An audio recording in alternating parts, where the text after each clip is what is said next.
Alhamdulillahi Rabbil Alamin Alladhi anzala sakinata fi qulubil mu'minin liyazdadu imanan ma'a imanihim Ashhadu an la ilaha illallah wahdahu la syarika lah wa ashhadu anna Muhammadan abduhu wa rasuluh sallallahu alaihi wasallam la nabiyya ba'da. Allahumma salli wa sallim ala sayyidina Muhammad wa ala alihi wa ashabihi ajma'in. Amma ba'du fa ya ibadallah, uzikum wa nafsi iyaya bitaqwallah faqad fazal muttaqun. Ittaqullaha haqqa tuqatih wa la tamutunna illa wa antum muslimun.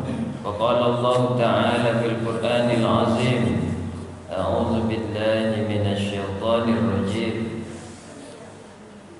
Wa idza sa'alaka 'ibadi anni fa inni qarib ujibu da'watad da'i idza da'ani falyastajibu li wal yu'minu bi la'allahum yarshudun. Shadaqallahul azim. Kaum muslimin, hadirin sidang jemaah Jumat yang dimuliakan Allah. Di Jumat ini dan seterusnya saja, mari sama-sama kita tingkatkan takwa kita. Meningkat, bukan malah menurun. Kita kerjakan perintah-perintahnya Allah, perintah-perintahnya atasan. Kita tinggalkan seluruh larangan-larangannya Allah. Bersyukur kita alhamdulillah rabbil alamin, sampai ini hari Jumat Sayyidul Ayyam, hari berkah. Kita masih diberikan nikmatnya. Allah masih berikan panas. Allah juga turunkan hujan. Allah tidak jadi banjir di tempat kita ini. Tak ada banjir bandang, tidak ada longsor, angin puting beliung. Alhamdulillah, aman-aman saja kita. Allah berikan kita kesehatan, bisa kita melangkah kaki, mengayun tangan sampai ke Masjid Al-Ikhlas ini. Salawat beriringkan salam tak lupa kita hadiahkan kepada junjungan alam Nabi kita, Nabi besar Muhammad sallallahu alaihi wasallam. Allahumma salli ala sayyidina Muhammad wa ala ali sayyidina Muhammad. Assalamu alayka ayyuhan nabiyyu wa rahmatullahi wa barakatuh. Mudah-mudahan kita semua mendapatkan syafaat Rasulullah sallallahu alaihi wasallam. Itu gunanya baik di dunia maupun di akhirat. Amin ya rabbal alamin.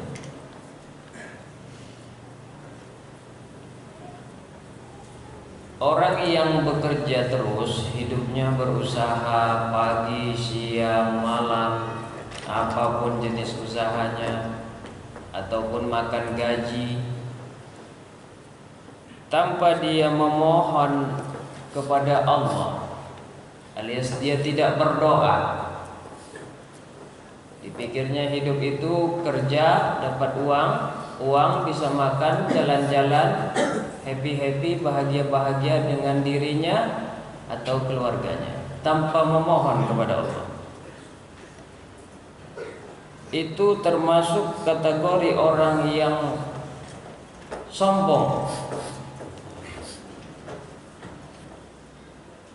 Oleh karena itu, setiap kita ini, bahkan saya bilang bukan hanya umat Islam saja, tapi seluruh umat Kristen, Buddha, Hindu, Konghucu, bahkan aliran kepercayaan, seluruhnya merasakan bahwa mereka itu perlu nyaman, tentram ketika mereka mengadukan perihal mereka, kegalauan mereka, keinginan mereka kepada Tuhan yang Maha Kuasa. Artinya setiap kita butuh untuk berdoa.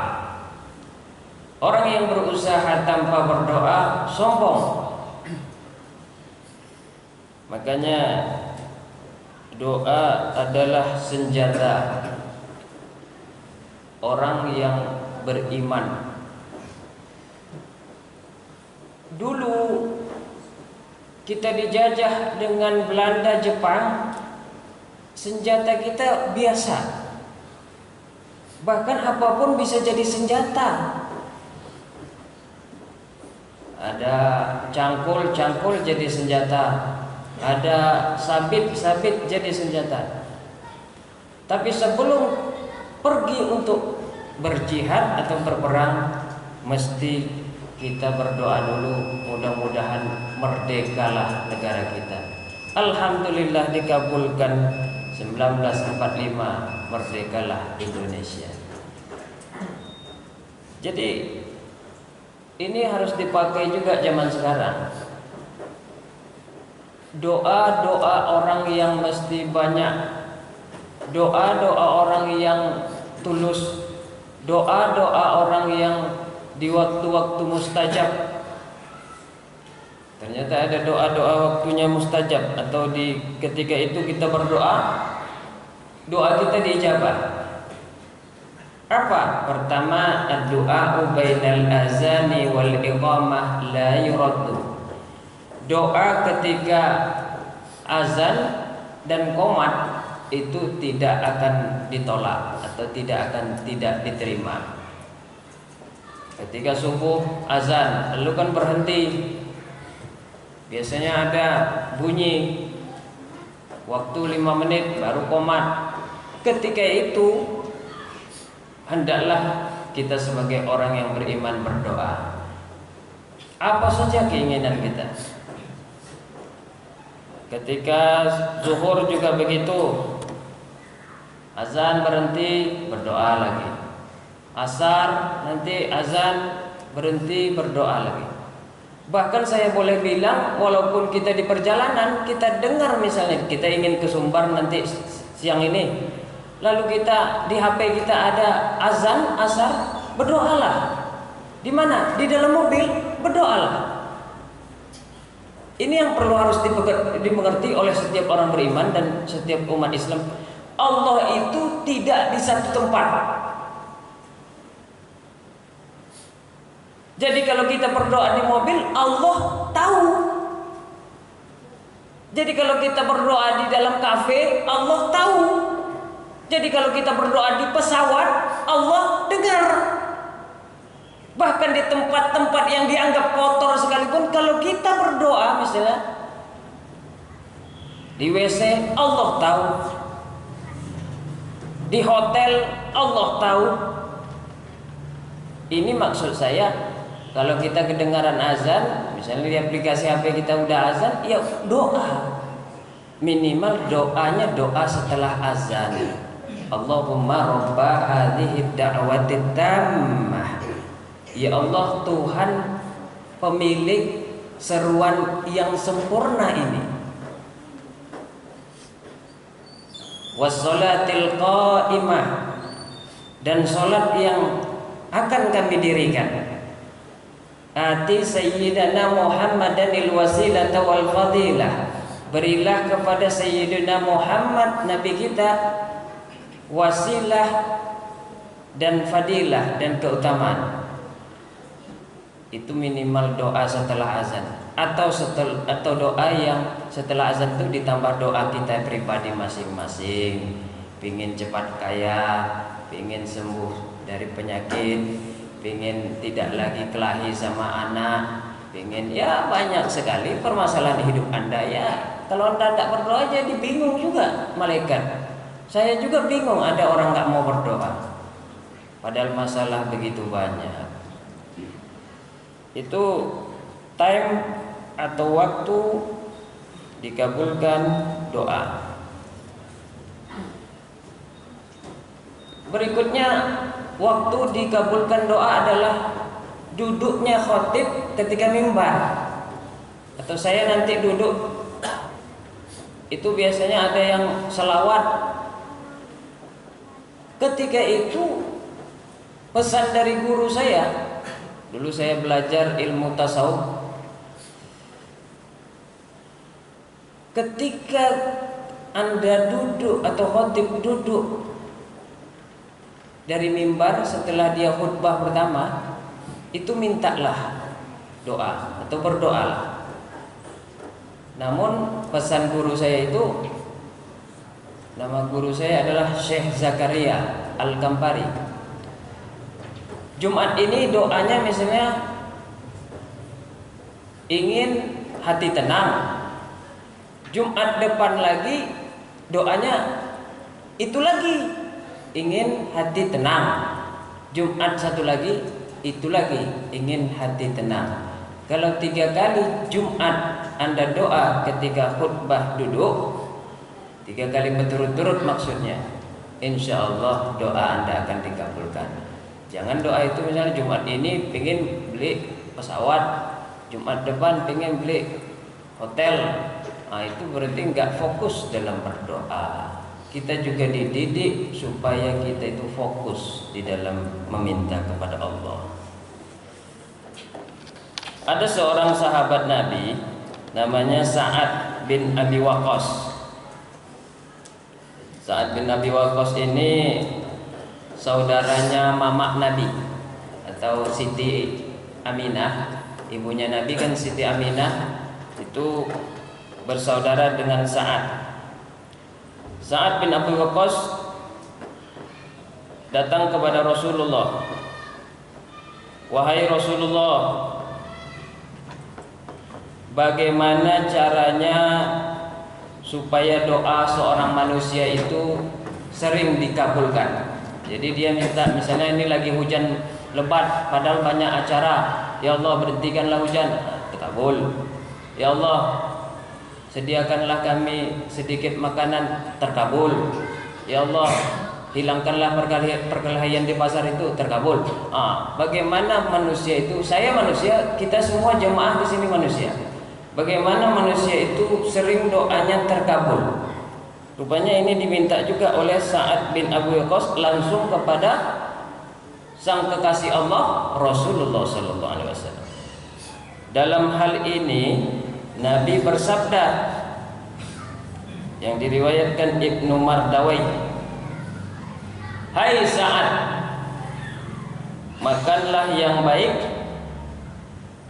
niscaya doamu akan dikabulkan Allah." Jadi kalau kita makan yang baik sesuai dengan pesan Nabi kepada Sa'ad, ini juga pesan kepada kita masing-masing, makanlah yang baik, niscaya doamu akan dikabulkan Allah. Yang kedua, kalau doa kita ingin dikabulkan, jangan jadi orang yang suka memutuskan silaturahmi. Jadi kalau kita suka untuk bergaul, menghubungkan satu dengan yang lain, udah lama nggak pernah teguran, lalu kita bisa menjadikan dia itu langsung berkawan lagi. Kalau kayak gitu, jiwa kita, tipe kita, insya Allah doa kita itu akan diterima. Karena banyak kali masalah yang kita kadang beda paham, akhirnya merantam, nggak mau sapa sampai kadang setahun atau berlanjut lebih dari setahun. Kita bisa menghubungkan orang itu lagi. Itu bagus tuh, dan itu doa kita akan dikabulkan. Ketiga, jangan durhaka kepada Allah dengan meninggalkan seluruh perintah Allah. Tentulah kalau seorang hamba semua apa yang diperintah Allah diikutnya, pasti Allah kabulkan. Tapi mesti ada yang kita buat ini Allah tidak suka. Saya berpikir juga begitu. Ada perbuatan kita ini Allah tidak suka. Makanya masih ada keinginan, permohonan, permintaan, doa kita yang masih belum dikabulkan oleh Tuhan Allah yang Maha mengabulkan doa. Berikutnya tergesa-gesa dalam berdoa. Ini juga tidak boleh. Sholat tidak boleh tergesa-gesa. Berdoa jangan bergesa-gesa. Santai saja, tenang saja. Atau bahasa Arabnya tumakninah. Bagaimana kami kalau buru-buru mau pergi, orang dan nunggu kami? Ya doa aja dimanapun, bahkan sholat aja dimanapun. Ini kita ditunggu maghrib ini kita harus pergi ke Medan. Ada orang tua sakit, mobil dah di depan. Apa kita langsung pergi? Masuk aja di dalam mobil itu, sholat di mobil. Apa bahayanya? Misalnya pesawat itu nggak boleh terlambat. Masuk ke dalam pesawat, sholat di dalam pesawat. Berdoa di dalam pesawat. Jangan buru-buru. Rukuk cepat kali, sujud cepat kali. Mau ngejar apa dunia ini? Dunia ini kalau dikejar dia bisa dapat, tapi cepat juga hilangnya. Itu pasti. Tapi kalau Anda mengejar akhirat dapat, ngikut kepada dunia juga dapat. Itu kebanyakan orang-orang yang bertakwa. Inilah cara-cara berdoa. Jangan tinggalkan Allah dalam apapun. Bermohonlah kepada Allah dimanapun, di kedai, di rumah, di masjid, di kafe, dan dimanapun. Dan yakin doa Anda itu dikabulkan. Fa'tabiru ya ulil absar la'allakum tuflihun. Allahumma salli wa sallim